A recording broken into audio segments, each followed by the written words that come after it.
یا ایھا الذین آمنوا استجیبوا للہ وللرسول، اے ایمان والو جب اللہ اور رسول تمہیں کسی بات کی طرف بلائے، کسی حکم کی طرف بلائے، کوئی قانون شریعت تم کو بتائیں اللہ اور رسول، تو اسے مصیبت نہ سمجھو، فوراً استجیبوا قبول کر لو۔ کیوں؟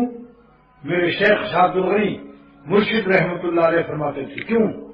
لما یحییکم اذا دعاکم لما یحییکم، اللہ تعالیٰ تم کو، ترجمہ حکیم الامت کا ہے، اللہ تعالیٰ تم کو بلا رہے ہیں، اللہ اور رسول کس طرف؟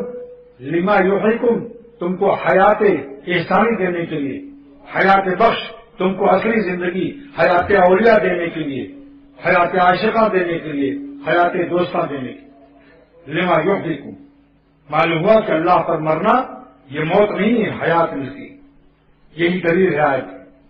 لما یحییکم، خواہشات نفسانیہ، بری خواہشوں کا تو خون ہوا، آپ نے قتل کر دیا بری خواہش کو، مگر اللہ تعالیٰ فرماتے ہیں، قرآن پاک کی آیت ہے، لما یحییکم، میری آرزو پوری نہیں ہوئی مگر تمہاری آرزو موت لاتی ہے، میری اطاعت اور ایک فرما برداری تمہیں حیات بخش ہے، لما یحییکم۔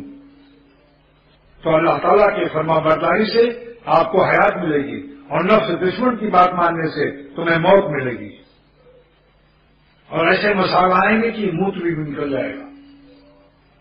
لوگ کروڑوں میں خودکشی کر دی تحمل نہ کرنے سے، رات دن بے چینی، پریشانی، بیداری، ویلیم 5 سے بھی نیند نہیں آتی کسی کے وائف کو دیکھنے کے بعد، ویلیم 10 سے بھی کام نہیں چلتا، آخر میں گدو بندر پاگل ہو جاتا ہے۔ اور اللہ تعالیٰ فرما رہے ہیں میری بات مانو، شریعت پر چلو، تو لما یحییکم، تمہیں حیات ملے گی۔ تو حیات بخش چیز کی طرف آنا چاہیے یا نہیں؟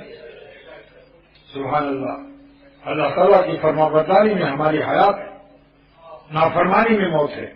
تیرا ذکر ہے میری زندگی، تیرا ذکر ہے میری زندگی، تیرا بھولنا میری موت ہے، تیرا ذکر ہے میری زندگی، تیرا بھولنا میری موت ہے۔